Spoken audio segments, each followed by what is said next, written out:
నాగార్జున సాగర్ మీద మాట్లాడదామా, శ్రీశైలం ఆనకట్ట మీద మాట్లాడదామా, జూరాల మీద మాట్లాడదామా, భీమా మీద మాట్లాడదామా, నెట్టంపాడు మీద మాట్లాడదామా, కోయిల్ సాగర్ కట్ట మీద మాట్లాడదామా, రాజోలి బండ డైవర్షన్ స్కీమ్ దగ్గర మాట్లాడదామా, లేకపోతే మంజిరా పరివాహక ప్రాంతంలో మాట్లాడదామా? చంద్రశేఖరరావు గారు, వీళ్ళని కాదు, నువ్వు రా, నువ్వు వస్తే నీకు తెలుస్తుంది మేమేం చేసినాం, మీరేం చేసినాం.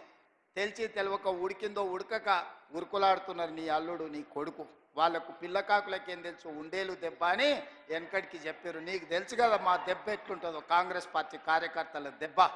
2023 డిసెంబర్ 3 నాడు చూసినావు కదా మా కార్యకర్తల దెబ్బ. అందుకే ఇవాళ ఆయన మొహం జల్లక ఫామ్ హౌస్లో దాచుకొని ఇవాళ వీళ్ళను ఉసిగొల్పుతున్నాడు. ఏమన్నా అంటే పెద్ద మనిషిని అట్లా అంటారా అంట. పెద్ద మనిషిలాగా వ్యవహరించాలి కదా అని నేను అంటున్నాను. ఆయన అనుభవాన్ని తెలంగాణ కోసం వాడా? అధికారం పోతే బయటికి రాడా? బయటికి రానప్పుడు ప్రతిపక్ష హోదా ఎందుకు? 58 లక్షల జీతం ఎందుకు? 15 నెలల చంద్రశేఖరరావు గారికి తెలంగాణ రాష్ట్ర ప్రభుత్వం 58 లక్షల రూపాయల జీత భత్యాలు ఇచ్చి వందలాది మంది పోలీసుల పహారను వారికి కల్పించింది.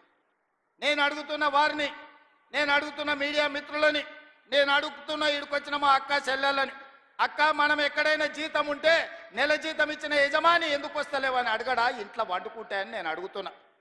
మన దగ్గర ఉన్నోడు ఎవడైనా, మన దగ్గర ఉండే టీచర్ అయినా, ఎస్ఐ అయినా, కానిస్టేబుల్ అయినా, ఏ ప్రభుత్వ ఉద్యోగైనా జీతం తీసుకుంటే జీతానికి రాకపోతే, ఉద్యోగానికి రాకుంటే జీత భత్యాలు 15 నెలలు తీసుకునేది ఎక్కడైనా ఉన్నదా? ఈ వెసులుబాటు ఎక్కడైనా ఉన్నదా అని నేను అడుగుతున్నా. మీడియా మిత్రులను కూడా అడుగుతున్నా, వారం రోజులు మీరు రిపోర్టు చేయకపోతే మీ యజమానులు ఊరుకుంటారా? ప్రతి నెల క్రమం తప్పకుండా జీత భత్యాలు తీసుకుంటున్న చంద్రశేఖరరావు గారు, మీరు ఫామ్ హౌస్లో వండుకొని ఏం సందేశాన్ని ఇవ్వదలుచుకున్నారు? అధికారం ఉంటే ఉంటా, లేకపోతే అలిగి పండుకుంటా అనేదా మీ విధానం అని నేను అడుగుతున్నా. మీకు అనుభవం ఉందంటున్నారు, మీకు అపారమైన జ్ఞానం ఉందంటున్నారు, 80,000 పుస్తకాలు చదివిన విజ్ఞాన గని మీరు అంటున్నారు. మీ అనుభవము, మీ విజ్ఞానము తెలంగాణ ప్రజల కోసం ఉపయోగించరా అని నేను అడుగుతున్నా. మీరైతే 1,00,000 కోట్ల రూపాయలు సంపాదించుకున్నారు, టీవీలు పెట్టుకున్నారు, పేపర్లు పెట్టుకున్నారు, ఫామ్ హౌస్లు కట్టుకున్నారు. నువ్వు గజ్వేల్లో కట్టుకుంటే నీ కొడుకు జన్వాడలో కట్టుకున్నాడు, నీ అల్లుడు మొయినాబాద్లో కట్టుకున్నాడు, నీ బడ్డ శంకర్పల్లి దగ్గర ఫామ్ హౌస్లు 100 ఎకరాలలో కట్టుకున్నారు. మరి తెలంగాణ ప్రజలు ఉన్న భూములు అమ్ముకొని ఆత్మహత్యలు చేసుకుంటుంటే ఈ ట్రిక్ ఏదో మాకు చెప్పరా? తెలంగాణ ప్రజలకు ఆయన ఏదో క్యాప్సికమ్ పండిస్తేనే ₹1 కోటి ఎకరాకు వస్తుంది అన్నాడు. ఆ టెక్నిక్ ఏదో తెలంగాణ రైతాంగానికి చెప్పవా కేసీఆర్ గారని నేను అడుగుతున్నా.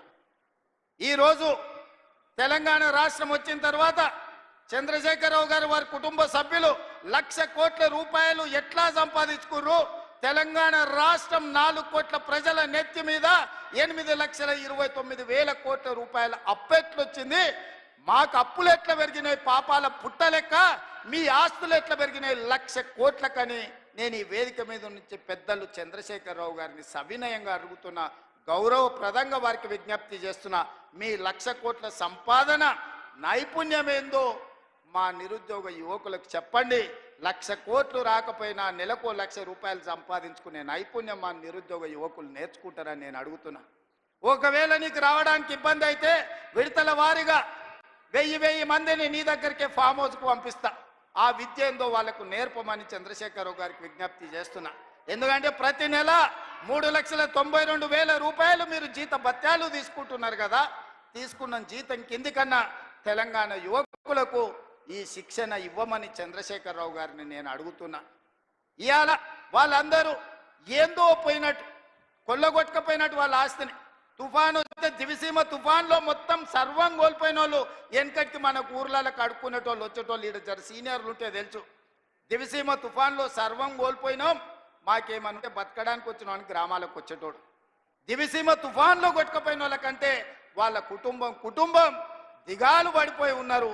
అధికారం శాశ్వతం అనుకున్నారా అని నేను అడుగుతున్నా. అందుకే మిత్రులారా, ఆనాడు ధనిక రాష్ట్రాన్ని ఈనాడు చంద్రశేఖరరావు గారి కుటుంబం దివాలా తీయించింది. దివాలా తీసిన ముక్కబోని ధైర్యంతో ఈ రాష్ట్రాన్ని పట్టాల మీద ఎక్కించి తెలంగాణ రాష్ట్రాన్ని అభివృద్ధి పదం వైపు నడిపిస్తున్నాం. అందుకే ఈరోజు స్టేషన్ గజ్పూర్లో 800 కోట్ల రూపాయలతో అభివృద్ధి కార్యక్రమాలను తీసుకున్నాం. కొన్ని విషయాలు ఆడబిడ్డల విషయం కావచ్చు, ఆర్టీసీ బస్సులు ఇవ్వడం కావచ్చు, లేకపోతే సోలార్ పవర్ ప్లాంట్లు కావచ్చు. ఎన్నడైనా వాళ్ళు ఆలోచన చేసిండ్రా?